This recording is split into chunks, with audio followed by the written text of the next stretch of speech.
All right, how to master your emotions. 3 easy steps. Now, I think one of the most important things to really understand and integrate into yourself in order to have emotional mastery is to really understand that you are in control of your emotions. You are in control of how you feel in any given moment. That whatever emotion that you experience, you are creating that within yourself, and you are doing certain things to create that emotion. A lot of people, they want to believe that emotions happen to you. They happen to us. That it's because of the rain, the weather. It's because this person yelled at me, therefore I feel a certain way. Or it's because of my boss. Or it's because I got ripped off and X, Y, Z happened, and so therefore I feel a certain way. And that's the first lie. That's the first illusion that you have to dispel.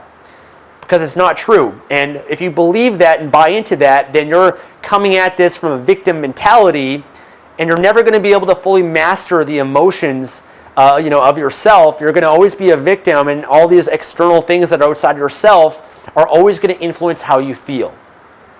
Now, in order to be a master of your emotions, to have emotional mastery, you have to become a master of meaning. Meaning that the meaning that you associate to an event is what's going to determine how you feel in any given moment. All right, so right now it's raining, right? And I can either associate a meaning of, oh, this sucks, I want to be sad, I'm going to be depressed, and focus on all the things that suck about that. Or I could associate a different meaning to that and actually see that as a positive thing and be happy and grateful because the rain is, feeding the plants, and it's going to give me the ability to stay in, to create videos for you guys, and looking at it in a different way, a positive way. In any given moment, you can find a good meaning, a positive meaning, or a disempowering or negative meaning. It's whatever meaning that you give it. There's nothing in life has any meaning except for the meaning that you give it. And one of my favorite books is one called Man's Search for Meaning by Viktor Frankl. And he was a psychiatrist, and he was living in Auschwitz. He got taken away, living in Auschwitz, the concentration camp.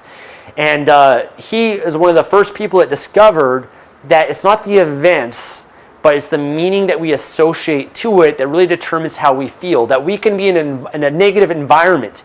You can be in an environment where there's suffering all around you and still find meaning, still find happiness, and not be controlled by external events in our lives. So understanding that meaning is what creates emotion is really the first and most important thing. And that you can change the meaning associated to anything just by asking yourself a new question. If something bad happened to you, what determines whether or not it's bad or how you're going to feel about it is the meaning that you associate to that experience. And so just by asking yourself, what's great about this? What else could this mean?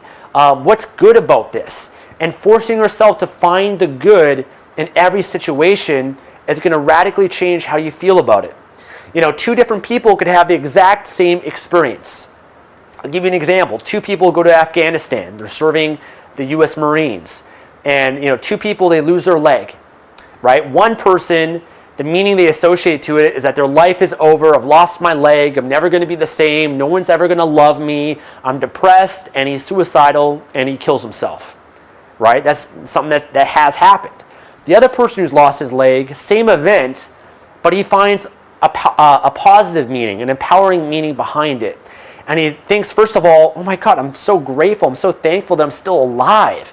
I'm so thankful I still have my other leg. I'm so thankful that I still have my arms, my hands, my head, and other parts of my body. That person ends up being appreciative and has gratitude and believes that he was given a second chance. And so therefore he cherishes his life. He's going to take advantage of all the opportunities. He's going to stop and smell the roses. He's going to just live his life more fully and be more alive because of that event. So as you can see, it's not the event, it's the meaning that you associate to it. Okay? Now, let's go into some practical steps here. Okay? One thing I learned from Tony Robbins and just general psychology, that there's 3 primary things that affect how we feel in any given moment. And again, your emotions are something that you have control over. You can change how you feel in an instant. Have you ever felt a certain way? Maybe you're tired, maybe you're depressed or sad, and all of a sudden the phone rings or something happens, and all of a sudden, something else, the words come across the phone, someone shares something with you, and now all of a sudden you're in a totally different state, and you feel totally different. How is that possible? 1 minute you're depressed and sad, the next minute you feel excited and energized, and you feel happy again. Again, it was just the meaning that you associated based on, what that person said or what happened. So again, you control that meaning, and you can change how you feel based on these 3 strategies right here. Number 1 is what you focus on, which is related to your meaning. Whatever you focus on is what you feel. So in any given situation, there's good things to focus on and there's bad things to focus on. You focus on the good, you're going to feel good. You focus on the bad, you're going to feel bad. So asking yourself certain questions or looking at things in a different way is going to help you change how you feel. If you focused on why things won't work out, all the negative, what could happen, all the negative things associated with that, you're going to be in a lousy state. If you train and condition yourself to focus on the good, what you're grateful for, what you're happy about, what's great about this, what you can appreciate, how can you love more, how can you learn from this and utilize this in your life, then you're going to be in a totally different state. So controlling your focus, asking yourself new questions, looking for the good, that's a very important piece. The next thing that affects how you feel, that will help you master your emotions, is mastering your physiology, how you use your body, how you use your body language and everything, engaging your body. Every emotion is associated to certain body or posture that you might have. So if you're going to be sad and depressed, then you're probably going to have your shoulders down, slouched, your head down, your voice quiet, you're kind of low energy, low breathing in your body. And, by using your body that way, it's going to make you feel depressed and sad. On the other hand, if you wanted to be, happy and confident and feel good, then you put your shoulders back, your head up, you put a big smile on your face. You change the tempo of your voice, how you're speaking, the volume of your voice. You start using your hands, your gestures, you start breathing in full, using your body in different ways. That will biochemically change how you feel. So a lot of people, they have the habit of just always kind of walking around like this, and they just kind of feel down all the time. Well, that's something that you've conditioned. You're doing that. You're in control of how you use your body. So training yourself to always have good posture, always smiling, always, speaking with a loud, clear voice, using your hands, using your body. One great way to change how you feel is through exercise, going for a run. That's why part of my morning ritual, I go for a walk and a run. It radically changes my state. I feel much differently for the rest of the day. And certain things might happen, they're not going to affect me as much because I built a good foundation first thing in the morning by exercising and engaging my body. And not only that, but that science shows that exercise, smiling, using your body helps to release endorphins, dopamine, and certain chemicals that make you feel good. Okay? The third thing is your language, what you say to yourself, your belief systems.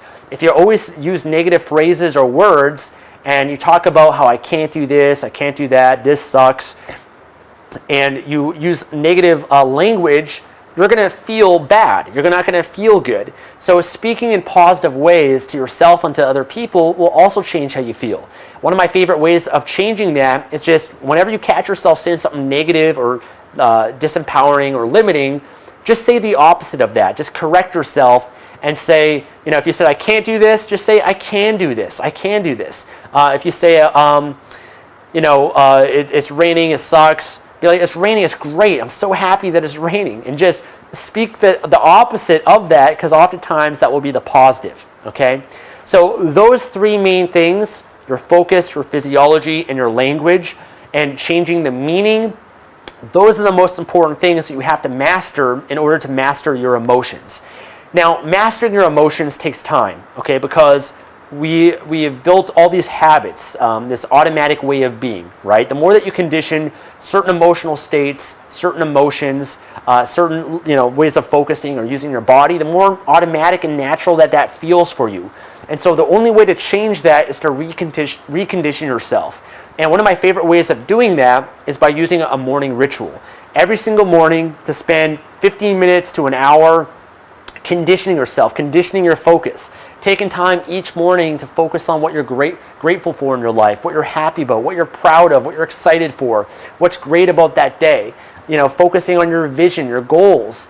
Just by forcing yourself to do that every single morning, it's going to help recondition you, and you're going to find yourself naturally feeling happier all throughout the day, naturally looking for the good where you once looked for the negative. Conditioning your body, going for an exercise, run or lifting weights or whatever first thing in the morning to engage your body. Spending time in the morning just maybe dancing or standing up tall and just forcing yourself to have good body language all throughout the day. And the same thing with language, repeating to yourself over and over again in the morning certain affirmations or incantations, certain phrases or certain belief systems that you want to say again and again out loud that will help condition your mind and change how you feel also. One of my favorite affirmations and belief systems that I condition is just the one saying again and again, I control how I feel. I can change how I feel in an instant. And just saying that again and again, I am in charge of how I feel. I am in charge of how I feel. I can change how I feel just like that in an instant.